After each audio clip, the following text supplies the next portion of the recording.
Ali fights Larry Holmes. We go to Albany, New York. We live in Castle. We go 30 miles north to Albany, New York, and we watch it on pay-per-view. After the fight, we got in the car. No one talked. So we drove 30 miles back to Catskill. We all opened the door. We all went to our rooms. We never talked. The next morning, Cuss is on the phone with Muhammad Ali. Cuss is calling Larry Holmes so many bad. How do you let that bum hit on you, Chad Ali? How do you he's a bum? Why you let that bum beat on you? Cuss, he's almost getting sensitive, emotional. Why is the bum almost crying? There's a bum. Why you let him hit you? Why you let him beat her? So I talked to Ali on the phone. Said, when I get big, I'm gonna get him for you. I'm gonna revenge you. I'm gonna restore your honor. After a career outlasting and enduring some of the hardest punchers and some of the most brutal fights, Ali had finally fallen off completely. He had trouble coordinating the muscles he used in speech. The Parkinson's had begun to take hold. His kidneys were failing. His own doctor quit his corner rather than have anything to do with it. Larry Holmes learned at the side of the great as a sparring partner. But the time had come to step out of Ali's shadow and into the spotlight. It came to a head in 1980 when Larry got his shot at the title. That same legendary stubbornness that kept Clay in wars as a young man was still keeping Ali in fight after fight as an old one. There comes a point where enough is enough. For Ali, Manila and Joe Frazier were enough 5 years earlier. Now, the student had grown into the master into a frail old man. Ali took a hellish beating for far longer than the world could stand to watch. Legends die hard, and Ali is learning that even he cannot be forever young. Nobody was happy about it, least of all Larry Holmes. He'd asked the ref to stop it and even cried during a post-fight interview. Really respect Ali a whole lot. It hurt you to punish him that way, didn't it? I feel that he fought one of the baddest heavyweights in the world today, and you cannot take credit from him.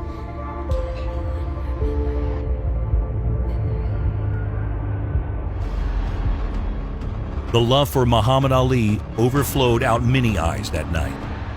It was in upstate New York in the Catskills, where a teenage mutant ninja person is brooding. Mike Tyson was adopted by Cus D'Amato. Cus had been training champions since the 50s. Floyd Patterson was the youngest heavyweight champion ever at age 21. As an older fighter, Floyd and Cus fought Ali twice.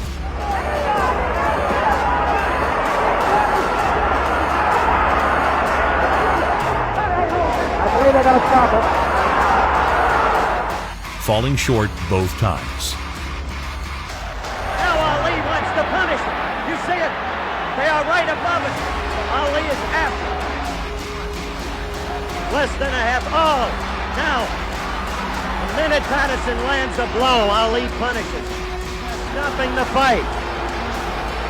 Patterson doesn't want it stopped, but they're right. They're stopping it for the protection of the lad himself. Ali was stripped of his title for refusing to fight in Vietnam.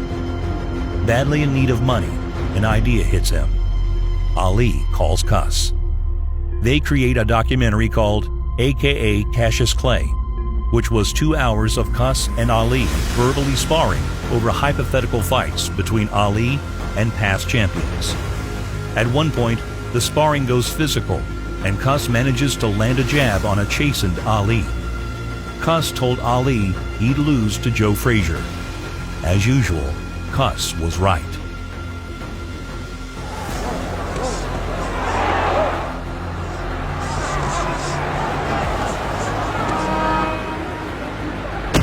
We're coming up for round 13 now. Time is important here.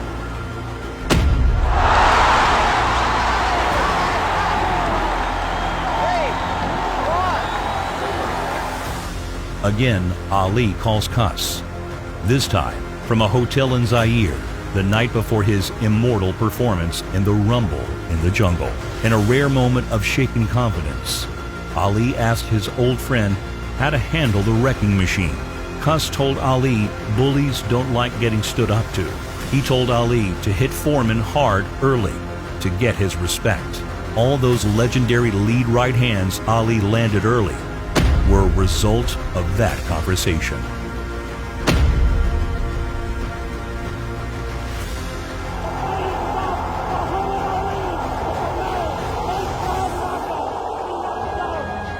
Back in 1980, the morning after the most tragic fight where nobody died, Ali calls his old friend once more.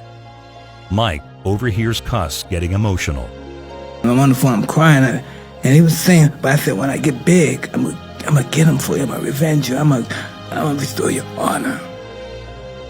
From that moment on, Mike Tyson was focused on nothing but beating Larry Holmes like a dog in the street.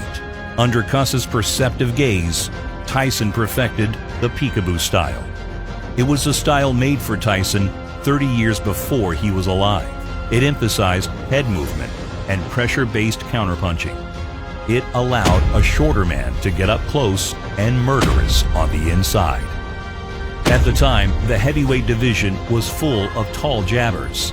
It turned an opponent's every jab into an opportunity to counter. Mike did not need to land much to end a fight. When you combine that with Mike's natural ferocity, he became a generational recipe distilled for destruction. On the other hand, Larry was a gritty champion with a genius jab. Unforgiven by the fans for his vivisection of Ali, Larry did all he could. He rose to the championship occasion in an epic 15-round war with Ali's old rival Ken Norton to take the title. Not even that could put aside anger of the legion of Ali fans. Larry got bitter. Fans weren't shy about their dislike of him. Larry was more than happy to clap back. Based upon that early lead, Holmes has been declared the winner. Now I can't see from my position into that melee. Holmes had his undefeated streak broken by Michael Spinks. That was short. That right hand was short by Spinks. There's the right hand. Holmes is really just trying to intimidate Spinks, and it's absolutely not working. There you see Holmes moving behind his left. He'd come up from light heavyweight to win a tight decision and the championship, ending Larry's run at Rocky Marciano's record.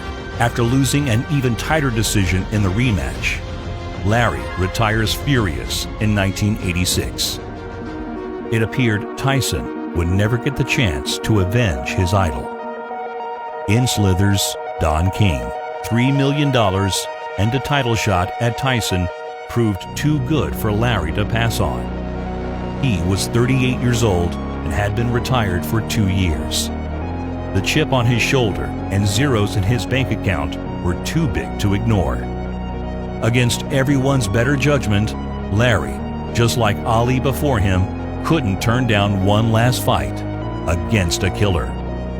Ali made the trip and was introduced before the fighters.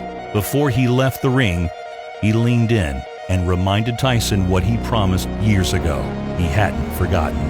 And then January 22nd, I'm fighting him, and then Ali comes into the ring and says, get him for me. He's going to be in there with a beef. I'm an experienced professional fighter. I am no kid. I do not play. So if he wants to fight any way he wants to fight, I am capable of fighting any way anybody wants to fight. Tyson took his first chunks out of Larry's ribcage as he tried to circle off the ropes. Replay is Tyson boring in. Look at the look on Larry's face. He looks almost in total fear.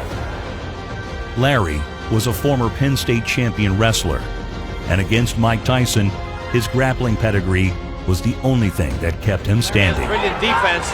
Mike really hasn't been able to catch him flush yet. Larry Holmes had the best jab in boxing history, and Mike made getting around it look easy.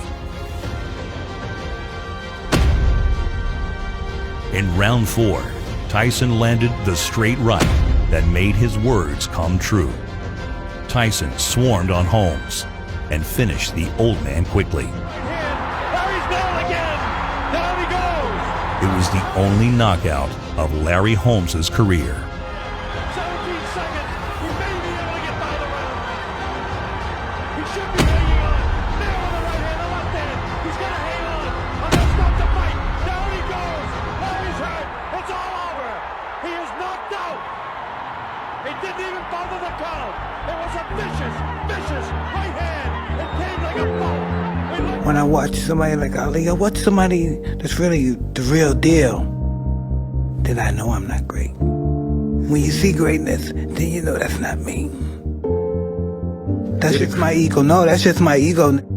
Ali will fight you till he dies. You have to kill him. He's not gonna quit. I want to believe that I'm that guy.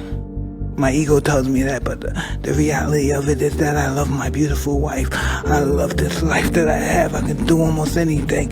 And I might not want to give this up just to prove that I'm a tough guy.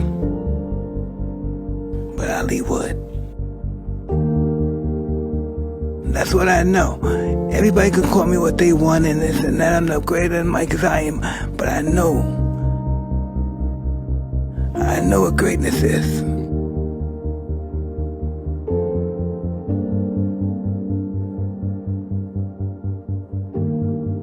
I know what real greatness is.